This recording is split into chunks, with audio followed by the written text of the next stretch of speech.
Hi, everyone. Bob Bartlett here with the Ubuntu Fly Anglers Network and your host of this episode of On the Reel.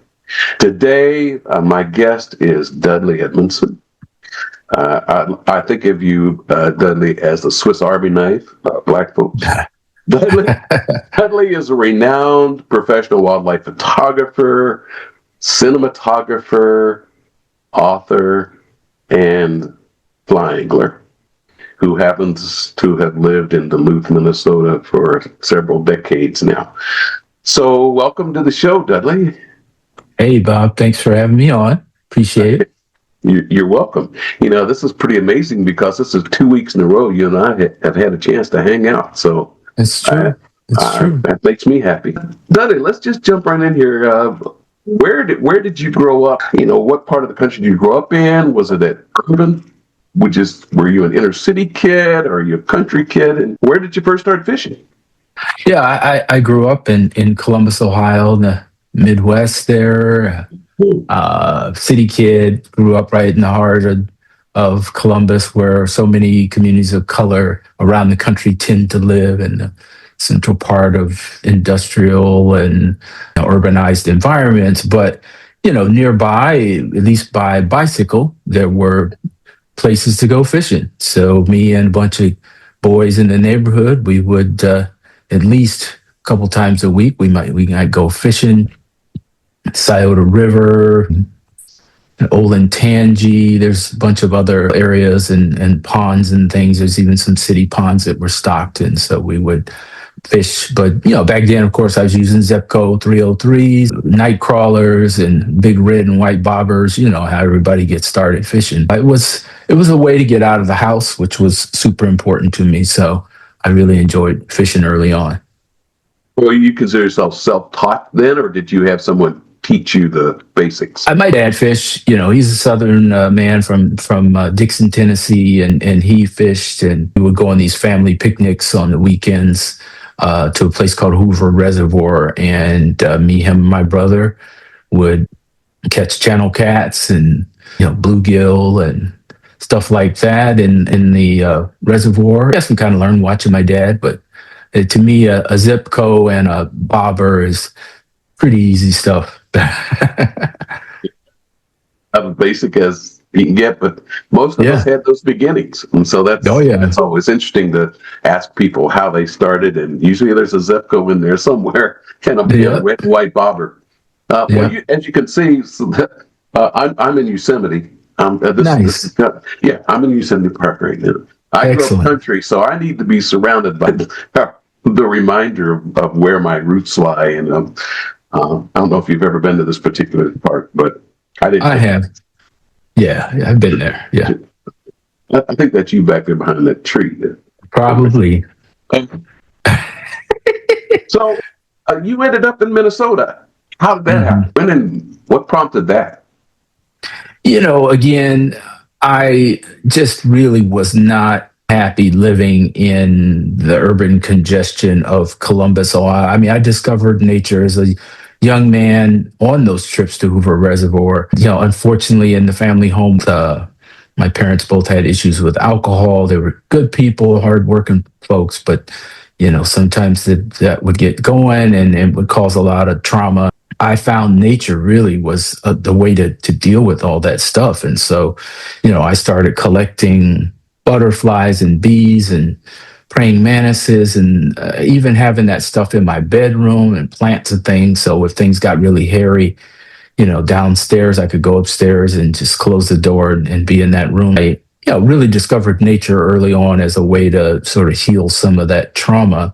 And that kind of sent me on this quest really to just have nature in my life forever. Well, potential careers in nature and things like that. And, I thought about everything from wildlife biologists and game wardens and things, but I figured, you'd eventually end up at a desk job, and that's the last thing I wanted to do. I ended up taking sort of nature photography as a career path that I just made up on my own. Nobody told me about it. I just decided that was the thing I was going to do. And part of it had to do with I really enjoyed birds and bird watching. And so it was a way to keep track of birds was to take pictures of them. In 87, I moved from Ohio. No, I visited in 87 and 88, and then I moved here in 89 and decided that I was going to give nature photography as a career a shot. And after about 5 years or so, it took off and things went really well. Yeah, I came here to pursue career as a nature photographer and to continue enjoying my passion for birds and nature and the environment. Share some stories about that, if you would, please. Maybe you have a memorable trip that you went on early in your career. What were some of the favorite places you went and photos that you've taken? One trip that really stands out was probably late 90s. My business partner at the time, he was the writer of the books and I was the photographer, and we took a trip, jumped in his old Ford Exploder. And I'm not sure that's the right name, but okay. That's what we called it. Jumped in that in Minneapolis and drove to Los Angeles. But in the process, we stopped in the Grand Canyon and we photographed California condors, and we did some other photography along the way because at that time it was pretty much the height of the career, and we were photographing birds and trees and plants for all 50 states. And so we were super busy, but at that time we were working on one of the bird books. Needed pictures of condors and shorebirds and all kinds of things. And so out to LA, met with another photographer and, photographed shorebirds on the coast. Strangely enough, on the way back, I think we drove nonstop, just through the night. I think it was. That's what young people do, right? That's what young people do. I don't know. It was a good 30 some hours, but we did it. I have to ask, do you have a favorite bird that you like to photograph, or a favorite bird in general? Yeah, I'm always partial to birds of prey, golden eagles, gyrfalcons, peregrines. There's something about a bird of prey that I just find so respectful because they just seem like royalty. Even their flight is very elegant. There's just a sort of domineering quality about them. And so it's just a mixture of stuff. But to me, a golden eagle in flight is one of the most beautiful things I've ever seen. Big on birds of prey, and that's why I live where I live here, Hawk Ridge Nature Reserve here in Duluth, where I can watch golden eagles from my backyard. So that to me is super important. Well, maybe one of these days you'll consider coming out here and hanging out here with us. We have a lake nearby called Coeur d'Alene Lake, and it's a destination place for bird people, and the bald eagles are here. Okay.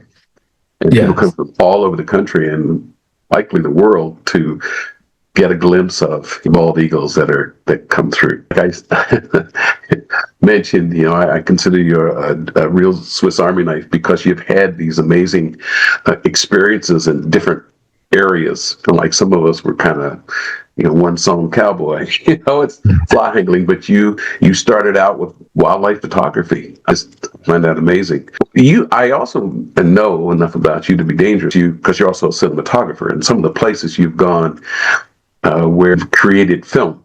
Would you mind sharing about that experience and the one in particular that I'm leading you to? Yeah, you are talking about the Arctic Circle, the Kobuk River, and the film that collaboratively with Chad Brown and James Mills and all the other guys on the team, Micah, Nick, and James and Alex. We were all there on the Kobuk.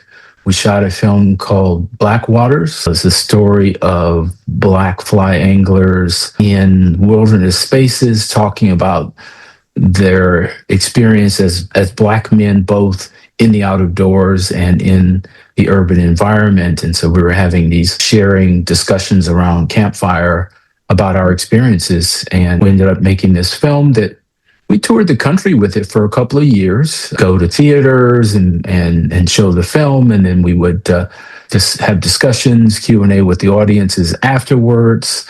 People had lots of good questions. It's a really good experience, and it also helped us to bond as well. And so it was grueling because I'm the primary content creator, and that part was tough, especially when you're in a situation where there's really no nighttime, of course, in June and July in the Arctic, and up at 1:30 in the morning editing footage and transferring files to hard drives so that I can be ready to shoot again at 7 a.m., clean off the cards and shoot again. And so it was tough. I can remember being in the middle of some of that and falling asleep just in front of my computer. But it was worth it. It was a great experience. I definitely would do it again. Even surviving the plane crash we had. The plane that I was in, and Nick and Alex, basically the pilot read the river not very well. When he landed on the river, he hit a gravel bar and smashed up his left float. The front and back of it just got crushed. And so it started to take on water, which then drove the plane into the beach. We crashed, hit a tree, just the wing clipped a tree, and then we hit the beach. And he was able to shut it off and control the rest of it. Because, I mean, if he hadn't been able to it, and the plane had been in full throttle, we could have gone into the woods, chopped up stuff, and come through the windshield and killed everybody. That didn't happen. So we just ended up beaching this plane just right at the edge of the woods, and everybody got out and lived to tell about it. And so, yeah, I survived a plane crash in the Arctic. Amazing. And that's a story that I had no idea about until just this minute. Yeah, so I thought I told you about that. No. I appreciate that one. That's awesome. I used to fly myself, and we always just say, any landing you walk away from is a good landing. Yeah. No one gets hurt. Whatever happened to that film? Where is it? The Outside Magazine channel had it up for quite a while. It'd still be available on YouTube. Chad Brown's the person who's mostly been, controlling the film going out in different places, but can certainly resurrect it for something. The topic is timeless. But I also, as I listed off your things, mentioned author. And I knew of your book before I knew of you. This was the first introduction to you. Yeah, that was 2006. 2006. Maybe you can see this side of it. Those are tabs every time I pick it up and go through it, which I've done multiple times. It has more tabs in it than my Bible. I'm sticking little note tabs in there because it's awesome. So I knew of this book before I knew you, and that's actually what led me in the pursuit of you, is this book. You and I talked about it before. And then another book that you helped bring into my life and the life of campers is this one. People That Plant Needs. As you know, you helped us Ubuntu acquire those books for a summer camp that we did last year. Talk about the passion behind those books, and then you can go into the new books. So the first book, Black and Brown Faces, America's Wild Places, was just really me trying to create a set of outdoor role models for the nation's Black community, so that Black folks could see people who look like them, who were interested in conservation and nature, and maybe even take on some of those career paths or in some of those missions of doing things. And so I just wanted to put really a face of color on nature and the outdoors and the environment. So I wrote that book, and fortunate enough to get everybody that was in it. At that time, there was, under the Herbert Walker Bush administration, Craig Manson is in the book. He was Assistant Secretary of the Interior. So at that time, he was the most powerful Black man in conservation in America, because he oversaw, our national parks and all of our 600 million acres of public lands. And so it was really powerful to sit and talk with him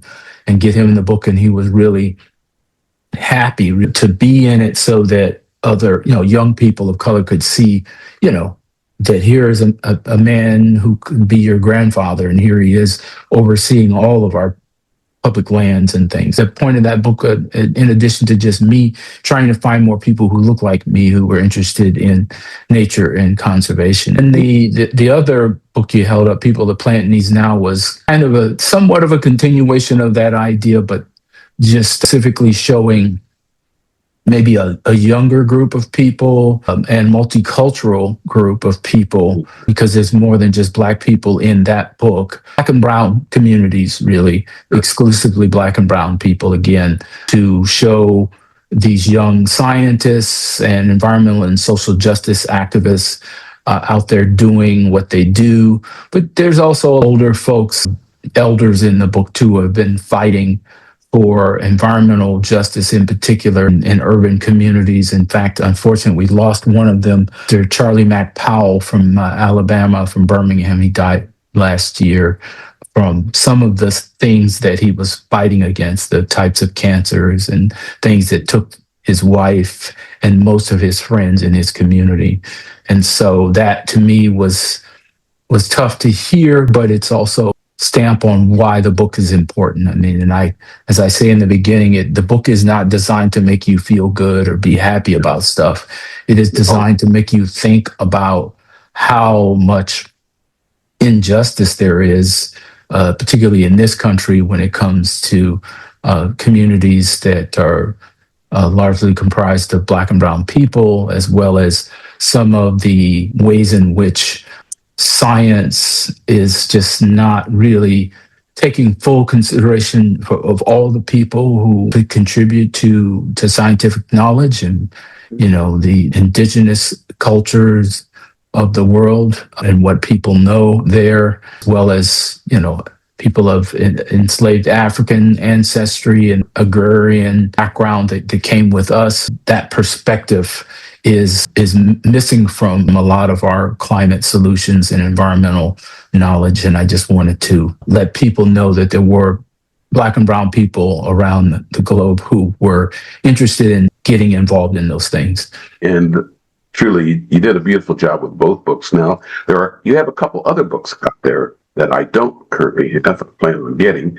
What are they about? I have a book called What's That Flower? It is about different flora species of mostly the East Coast, east of the Mississippi, really common stuff that most people would find in their yard. And so it's just an identification guide there. And then in the original Black and Brown Faces book, there's a children's youth guide in there. So all told, right now, I have about 5 books that are out, and I'm working on trying to get a 6th one, sort of celebrating cities and people and urban green space, and trying to get people to understand how important those spaces are, considering that so many Americans and people around the globe live in urban spaces, and understanding that those ecosystems have value and the biodiversity there is real and should be acknowledged and counted in science. And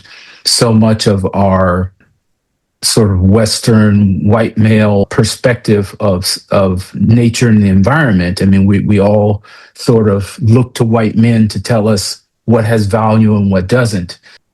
And it seems as though from their perspective that humans are separate from nature and that we should protect nature. So I just want to say that Black and brown people and people in general, regardless of race, most of us live in cities, and these are the places that we need to be concerned about and doing a better job of making them more livable for human beings and for wildlife. A friend here in Spokane, Washington of mine, his name's Mark Fritt. And, he's a fly fishing educator. He considers himself an educator, not a guide, but he's both. Just published his first book on urban fly fishing. I think you and I talked about this before. And it's thorough. He traveled all over the country, fishing in downtown Chicago and Minneapolis, LA, fished the LA River, Denver, the Platte River. His whole book is made up of his experiences and a lot of science on fishing urban waters. And I know that's that's what you're passionate about. So hopefully at some point you two might want to have a conversation about your passion for urban nature and urban waters and so on. Oh yeah, I highly recommend Carolyn Finney. Folks pick up this particular book. And what I enjoy most about it, and of course I'm a academic at heart, is her thorough examination of the history and addressing some of those issues like, why aren't we out there? So there's a lot in there that I hadn't really thought about in detail, but she addresses it. So good for you, bro, for doing the work, and you continue to do the work. And I mean, I'm your number one fan, bro. I what you're doing is absolutely necessary, and you and I have talked about it, how hard it is to become something you've never seen. And so as a kid, if you've never seen anyone like you as a park ranger or a Forest Service person or a fly angler, it's hard to aspire to be that. Anytime we can highlight people like us out there, I see it as a really good thing. Good for you for taking that on. And I know these are passion projects of yours, so that's even better when our passion aligns with our skill set. So speaking of skill set, I know you're also, along with the other, unfolding that Swiss Army knife, right? Here's a blade, here's a screwdriver, you also do a little fly angling. What's your fly fishing story? Yeah, that's a good question. I was extremely fortunate enough to be introduced to fly fishing by a Black man in the Minneapolis area who was a seasoned fly angler and amazing guy. Introduced me to fly fishing. So he ultimately ended up giving me an 8-weight rod, and he said, "But you got to buy your own reel." So I went to Cabela's and got a reel and put it on there, and he was a master of double haul. I mean, it seemed like he just double hauled for everything. And so that was like one of the first things I learned, was to double haul and get that timing down of doing it.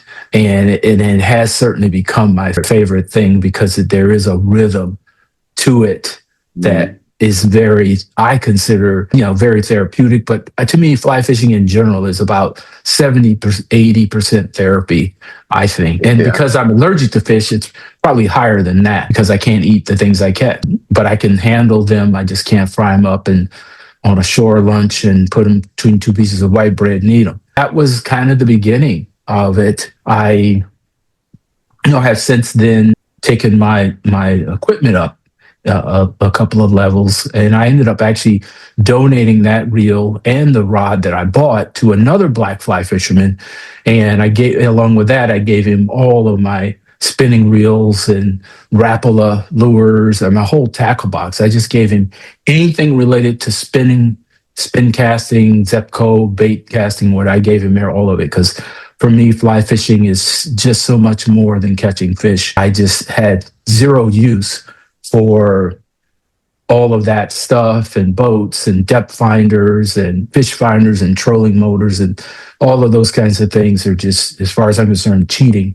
But they're just useless to a guy who can't eat fish. I just gave it all away, and I've been a fly fisherman ever since. I'm always looking for a nice 3-weight rod. That's the only thing I'm missing now. That I have a reel that'll work on a 5 and a 3, but I have not found the perfect 3-weight, because here in Duluth, Minnesota, we have lots of creeks and rivers that have brook trout in them. I can jump on a bike or go for a short drive and fish for brook trout right in town.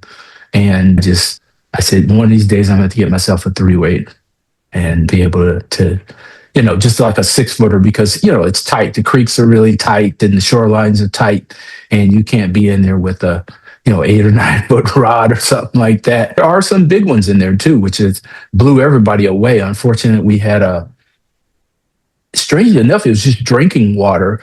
Somehow the city water people accidentally released some drinking water into an area called Chester Creek, which is literally right in the heart of town.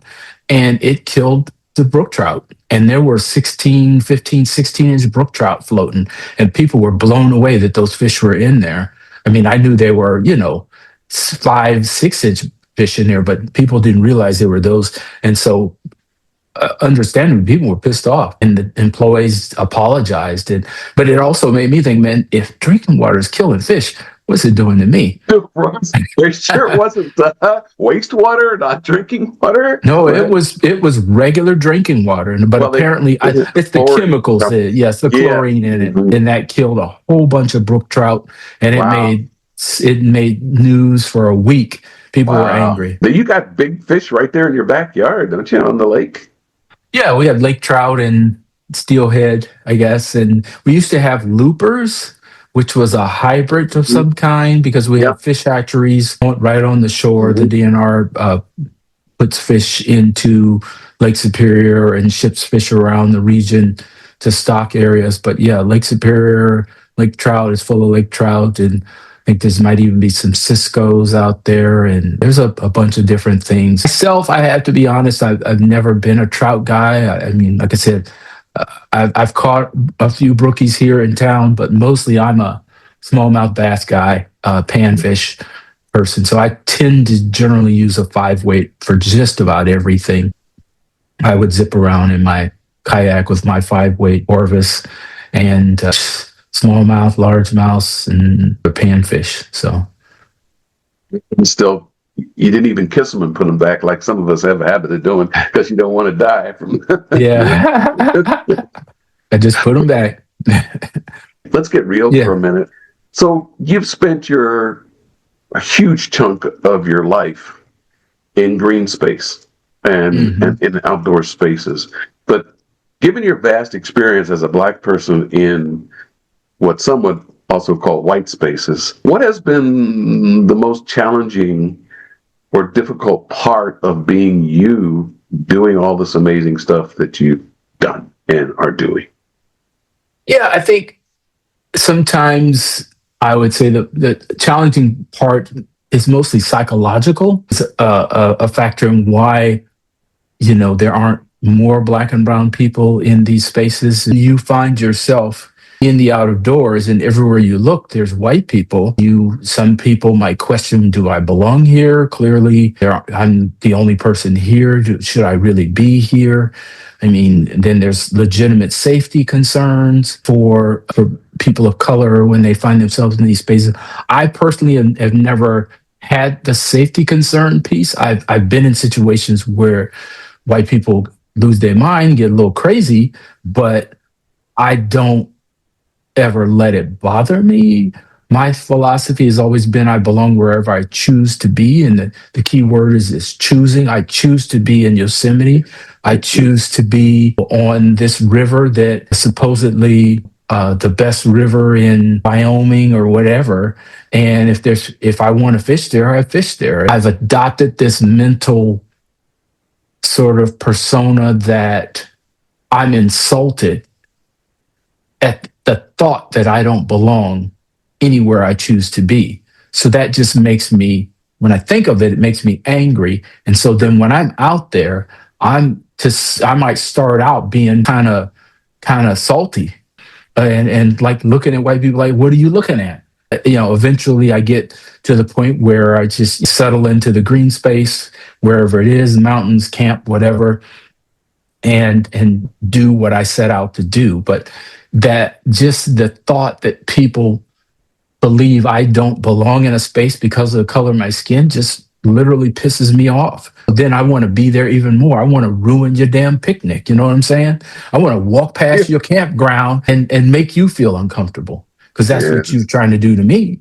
So I'm going to walk by here with some giant chains on around my neck or something, whatever. And maybe that's not the best attitude to have. And I don't suggest anybody else do it the way I do it. But it's like, I want to make you feel uncomfortable as you make me feel, or you try to make me feel. And that gives me power. And I'm fine with that. There's the real and the imagined barriers. Correct. That are there. But there are some real ones. There are places that probably shouldn't necessarily go without the expectation there's going to be an issue. We need to be prepared for that. First thing that can happen is we can be our worst enemy and talk ourselves out of enjoying space. Right. And when it's more mental than it is real. And if you had some deep thoughts on that, and you continue to get out there, so it's not necessarily it's gone away. And as a matter of fact, we could go down that path of saying it's gotten worse in recent times, where Correct. we're even more suspect now than we were before. Well, I have one last thing for you. You said once, when it comes to our natural world, can't expect Black people or anyone else to protect or advocate for spaces that they've rarely had the opportunity to experience and enjoy. And I have to tell you, I have used that quote more often than not. Yeah. Can you just elaborate on that before we draw to a close here? I mean, when I think about it, the late 60s, early 70s, when it kind of started, we were doing civil rights and white folks was doing environmental stuff. So they, in many ways, they kind of started maybe even in the same decade, perhaps. I feel like with those efforts potentially going in opposite directions, that a lot of Black and brown folks for multiple generations really didn't get that sort of opportunity to enjoy nature and the environment like many generations of white folks did. Recently, there's the environmental stuff, and people wanting to take a group of Black kids or brown kids of color to a beach to clean it up, or a trail or something. And I mean, my friend Rumap talked about this in her chapter in the book, and you can't expect this kid, the first experience they have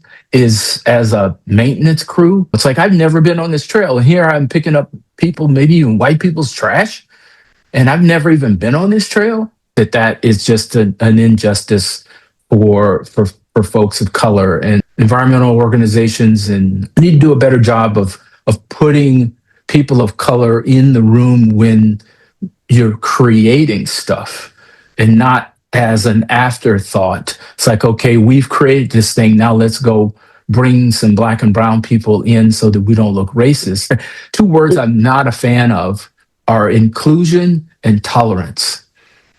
I do not like either of those words, because they suggest that you made something and I wasn't in your thoughts, and all of a sudden you're going to include me at the end like a caboose. And then the tolerance piece is, it sounds like to me, you're saying, I don't like you, but I'm going to tolerate you being here, being part of this thing. So I try not to use, teaching tolerance is a horrible idea. I want to be at the beginning of anything that you're thinking about creating, and don't include me. Actually work with me to create the thing that you're trying to make, and don't tolerate me. Hey, that just is disrespectful to me. What gives you the right to own every damn thing that you have to tolerate me? Well, bro, again, I appreciate you so much. I say that over and over because I truly mean it. I just respect you and the work that you've been doing and your journey that you're on right now with another book.